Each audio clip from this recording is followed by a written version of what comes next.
Hey everyone, I know a lot of you are probably dying to hear why I decided to leave REMAX and join the brokerage that I joined, but first I want to tell you why I decided to create this video. I know a lot of you are going through a lot of the same things I'm going to be talking about in this video, and I want you to know that it's okay if you have that feeling of, I need to stay here because I want to be loyal and teach, people that I'm a loyal person. But sometimes the place that you're at is not the place that you need to be at. And so with that being said, I'm gonna go ahead and jump into a couple of disclaimers because I think this is important. Number one, each REMAX office is independently owned and operated. So my experience is not reflective of what REMAX is as a company. This is just my personal experience. And number two, this is just my personal opinion. I think that's really important for everybody to understand. So don't get so mad at me or so mad at REMAX or any other company or brokerage you're with. This is, again, just my personal opinion on my thoughts on why I've decided to leave and my personal experience. So first off, the reasons that I decided to join REMAX. Number one, it was an international name, but nationally known because I was in the US at the time, and it's a massive, massive company.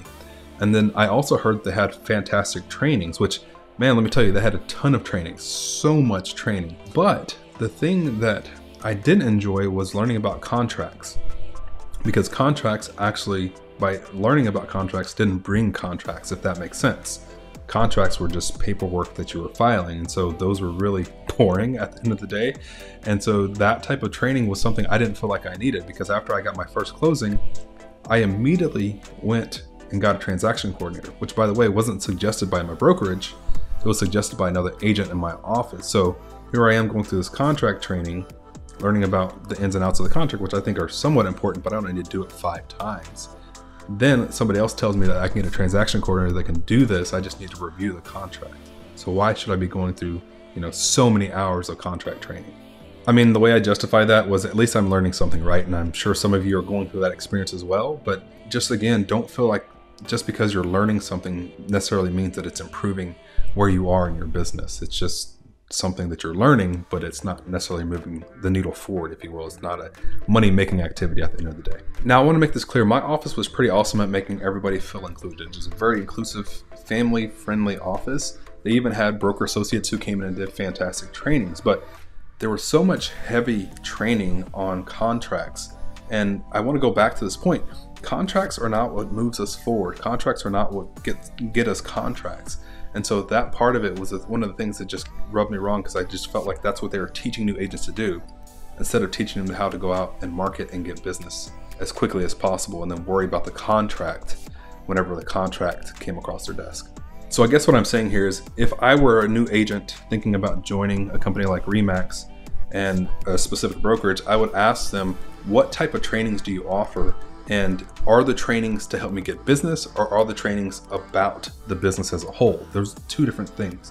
Are you teaching me how to market to go out and find clients? Because I don't learn that in my real estate classes or courses, which you all know that if you've gotten your license or are probably thinking about getting your license, you're going through this, and you're not learning about getting business, you're learning about the business. So you don't need to learn more about the business, you need to learn more about going out and getting business. So think about that as you look at what brokerage you're going to be joining, because that's one of the mistakes that I made. So now let's say the training's over, you're at your brokerage like I was. They say, all right, here you go, kid, go out and get your own business. That's it. They throw you to the wolves and you have to go out and find business. There's nobody there to truly guide you to go out and find business. It's, here's the contract class, here's a couple of pieces of information, here's what title does, here's what insurance does, but you are on your own to go out and find business. Now, seasoned agents will be like, yeah, that's how it's supposed to be. You got to go out and find your own business. That's fine. But you have to think back to whenever you're a new agent. A new agent does need guidance on how to find business as well. So if you're a new agent and you're at a brokerage and you are struggling with this, where you're like, okay, my brokerage has basically taught me about contracts, but hasn't pushed me in the direction of finding business, just know you're not alone in this feeling. There are other agents that are out there going through this. Maybe you might want to look at a different brokerage like I did, to find a place that actually helps you go out and get business, or maybe even gives you some leads to get business, right? And so if you're a broker watching this, just know this is a big pain point for new agents out in the industry. And agents are going to be moving if you are not providing more training on going out and getting business, teaching them how to fish instead of actually helping them starve or making them starve, if that makes sense. Now for me, I was lucky. I actually had a marketing background and I came from that, so I knew how to go out and handle most of these things and find business for myself using Facebook Marketplace, Facebook groups, and paid ads. But most of you who are new agents that are watching this probably don't have that experience. And so you want to look for a place that does have these things in place already and proven success of this. Otherwise, you will be struggling because it's information that you have to have in order to find business. If you cannot find business, you will not make it in this business. The next reason I left REMAX is the fees. I mean, it's like every time I turned around, there was a new fee that I had to pay, whether it was splits, it was, you know, something specifically that REMAX was charging on a transaction that I didn't see until I actually had a closing, and I was like, oh, REMAX takes even more money out. Maybe it's copies, maybe it's the printing machine. All these different fees started to add up, and whether they were, you know, small fees like printing paper, it just became frustrating. Not necessarily because it costs a lot of money, but it's just like, if you want to go out and make money, you have to pay money every time. Yes, I understand that as a business owner, you do have to pay money to make money, but should you be paying for copies? It just doesn't make sense if you're already doing a massive split. The next reason that I left REMAX is because you would have these events, right? Events on events on events, but you would have to, you know, pay for your plane ticket, pay for your hotel, pay for all your food, pay for all these things. So again, more fees, right, to attend events that I believe were outdated.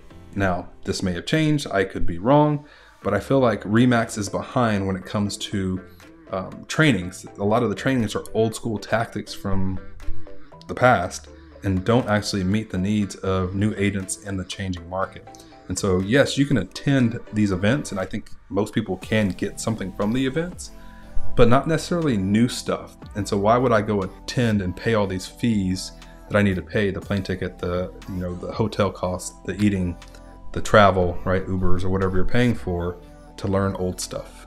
And the final reason that I think pushed me over the edge was technology. I mean, don't even get me started. It was like I was working on a typewriter and other people were working on a smartphone, a mini computer that was much more powerful. And so it's hard to compete with people whenever they have those technologies because they can do so much faster.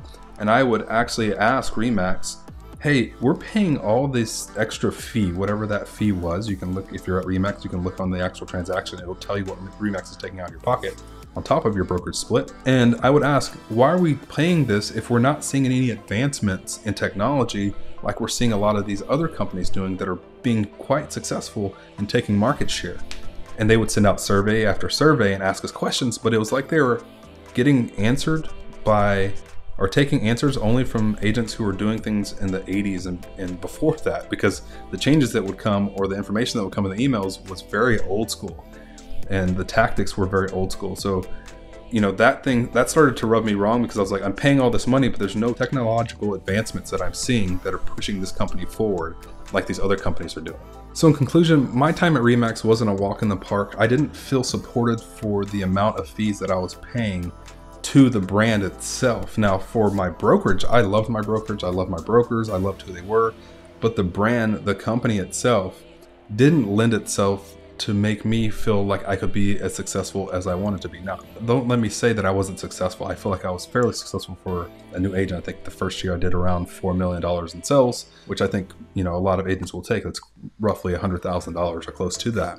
And so for me, REMAX as a company just needs to do better when it comes to technology, needs to do better when it comes to supporting agents and actually helping them maximize their potential. And if they can do that, I think they'll keep more agents. But that's one of the reasons, or these are the reasons that I decided to make a move from REMAX and join another brokerage. Let me make this clear. This, again, these are my opinions. I just felt like REMAX as a company, to me, did not offer what I thought it should offer for the fees that I was paying. And I loved my actual broker and brokerage. I still love them to this day. I won't say their names here. They know who they are. They're probably smiling watching this video because they're awesome, wonderful people. And I love the office family feel that we had. But if I'm gonna pay fees like that, I would rather pay them to a company who is pushing the needle as far as technology is concerned. So thanks for watching this video. I hope you got a little bit of something out of this video. At least you feel, hopefully, that you're not the only person going through this, hey, I chose the wrong brokerage the first time, or maybe I chose the wrong brokerage the second time.